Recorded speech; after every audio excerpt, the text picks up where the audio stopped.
Hey, what's up, guys, and welcome to another Real Madrid revenge on Alcoyano. If you guys didn't know, we lost to them 12 months ago. We lost 2-1. And funnily enough, Militao scored in that game, and we lost 2-1 after Militao scored. So when Militao scored, I was worried, right? The Militao score against Alcoyano curse, right? And then when they got the equalizer, I was more worried, right? But then we got the job done in the end. With a very, very solid game. All round, I think the team did all right. A few players I want to talk about. But first, let's talk about the goal. Militao, a header from Rodrigo's cross corner. Yeah, just a header, I guess. Which at that point I was like, yes and no, because Militao scored, but we could lose this 2-1 again, you know what I mean? So I was a bit worried in a sense. But I was like, hey, at least we take the lead. Hopefully we can beat on this 1-0 goal, 1-0 lead, sorry. Make it 2-0, make it 3-0 or whatever, right? I just want the victory, you know. We want to go as far as possible. And then later on I'll talk about the team and all. I'll just talk about the goals first. Let me give you like a quick review of the goals. They scored a really nice goal that not Courtois. I'm so used to saying Courtois. But Lunin played today.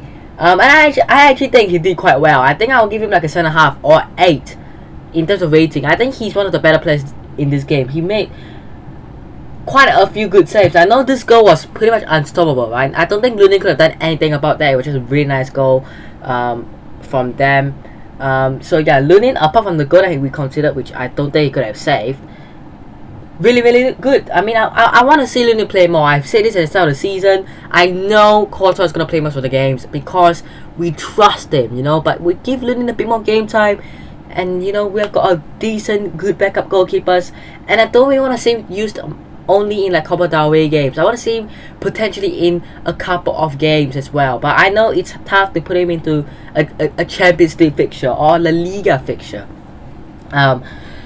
But he played. It was a great chance for some of the young players to play. Like I said, in my review for the game against Getafe, which you can find and check it out here. I said like I expected. I think everybody expected some of the younger players, the players who don't play, the rotational backup players, to come in and play. Not many of the backup players did play, but still quite a few. And then Asensio. Nice goal, that is. I think it took a deflection of one of the defenders and went in. I guess the goalkeeper just thought it was gonna go to the bottom left, and he ended up deflecting into the right hand side. So it's a pretty, I guess, lucky goal. But again, we scored. Hazard, I think we could assist. And then Isco, I don't know what happened there, right? I think the defender was trying to clear the ball. He ended up clearing the ball, hitting his own teammate. And then the ball bounced straight to Isco, and I think the goalkeeper, it was a mess. I think it was the goalkeeper with an own goal. I think it should be Isco's goal, right? But I think it was an own goal for the goalkeeper anyway. So, or one of the defenders, I think it's a goalkeeper own goal, right? It should be a goalkeeper own goal. If not, it has to be Isco's goal, by the way. I'm just saying. But if it's not, then it's the goalkeeper's goal, because I think I saw a little touch from the goalkeeper there. But again, got a bit lucky there. Don't know what the defense was doing, the Alcoyano defense, but they gave us the goal again. So 2 goals gifted to us within 2 minutes, and the substitutes Isco and Asensio coming up clutch with the goals. Now, I want to talk about the team, the performance. I'm happy with the win. I'm happy with the result. You know, we go through to the next round fair, right? We got the revenge, which is absolutely brilliant, right? Like, we just couldn't. Technically we could, but I just didn't want us to lose to them 2 years in a row. Like, I didn't need this, okay?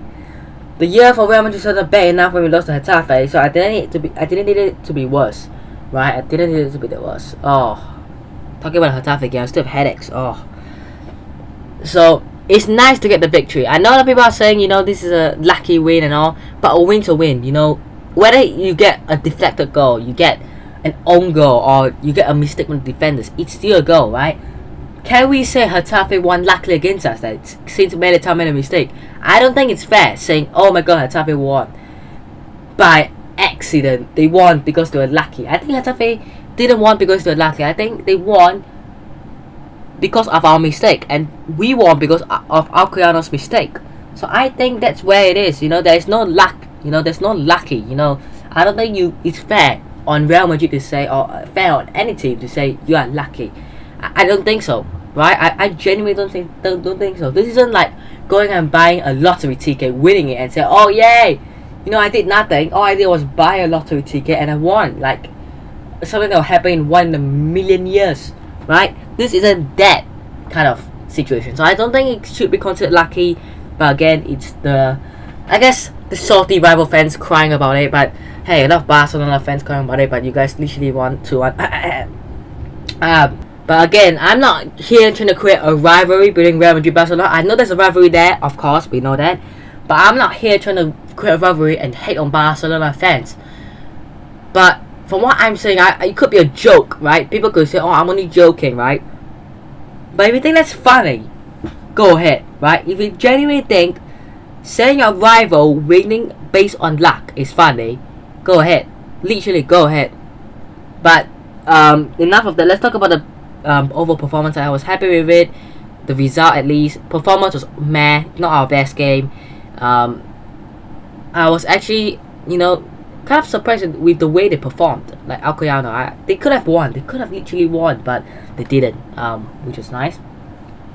Mariano played today. He got an injury, and Asensio came on. I think it was the 48th minute. Hazard did pretty alright. Again, I put this out on Twitter. I didn't put this on Twitter. I didn't put this on Twitter. I didn't tweet this out. I think I commented, I commented on a Real Madrid fan page post saying, he was asking, what are your thoughts on Eden Hazard? And I said, simple, right? I don't think anyone, if you literally can think with the right mind, we all know we're not going to see the Eden Hazard at Chelsea. We're not going to see the Eden Hazard 3 years ago, 4 years ago, whatever.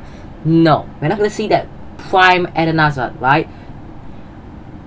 What we are going to be able to see, at least, if we can get him there, is an Eden Hazard who can at least perform, be a team player, help out.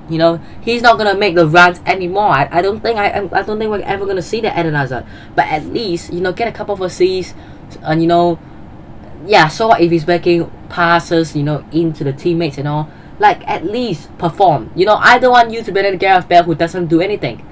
At least he can prove something. If that was Gareth Bale, he would have done nothing, by the way, I'm just saying. He's just injured and out for every single game. We literally can't use Gareth Bale. Like, I don't know what Gareth Bale is doing. He's the highest paid player, just doing absolutely nothing. Literally, Gareth Bale. Like, I'm getting pissed. Like, he's gone. Isco did score today, he's gone. Marcelo did an alright job. But why are we playing Marcelo in 2022? I'm sorry, Marcelo. You're one of, if not the best left back of all time. Sorry. You're one of the best. I think Roberto Carlos was arguably better, right? Maybe it's an argument, right? But Marcelo, at this stage, he said himself, I think, I read this somewhere on Twitter, that he's gonna stay until his contract runs out. And then potentially this summer he's gone. So this season might be his last. I think it's his last. He's on big money, so I don't think it's quite worth it. I think, with Mendy it's good. Alaba can play left back if we need. Miguel, the youngster, can play left back as well. So we've got a couple of options. We don't need Marcelo, right? So he's gone at the end of the season as well. So we are seeing these guys on big money contracts gone at the end of the season, which is good. So Bios came on, I believe, finally played. I think he completed successful passes and dribbles, which is cool stat, but I don't see him. I don't think there's a future here. I think he even put out on Instagram or Twitter. I think one of the two. I think it was Instagram. Might have been Twitter actually. He put after like 500 minutes or something.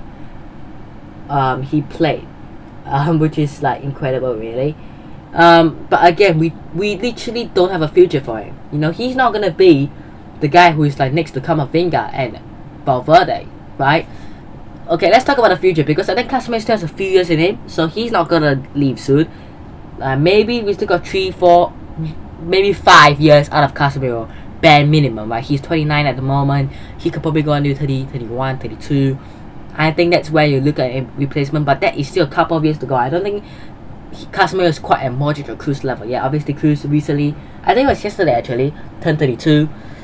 Modric is like what, 37 now? 36 maybe?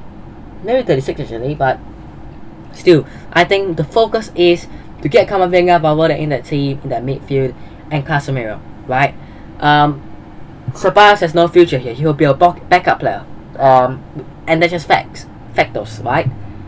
But he finally played and he seemed like happy, I guess. And it's cool if he gets a couple of minutes of game time, fair. But I don't see him having a future here. Who else am I thinking of? Who else? Rodrigo, not really. Nothing much to say about Rodrigo really, apart from an assist of a cross. Camavinga did quite well, I guess.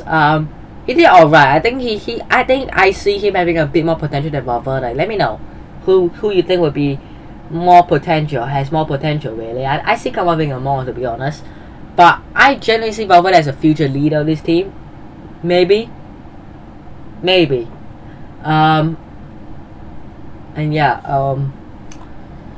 that I think is what I need to say really. I don't think there's many other players I need to mention. There are not much players I need to mention here. But solid result. We head over to Valencia in, was it 2 days time? Was it, when do we have a game? What? Wait, when do we play against Valencia?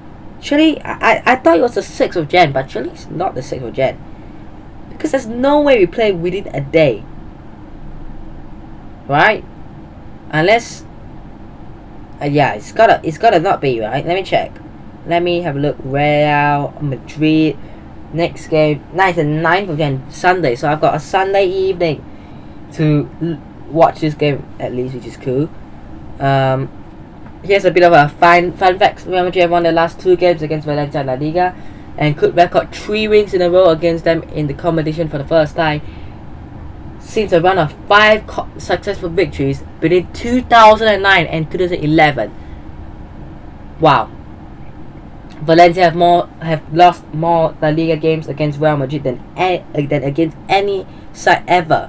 90. Wow, they've lost 90 games to us, more than any other team. They've lost to us more. Real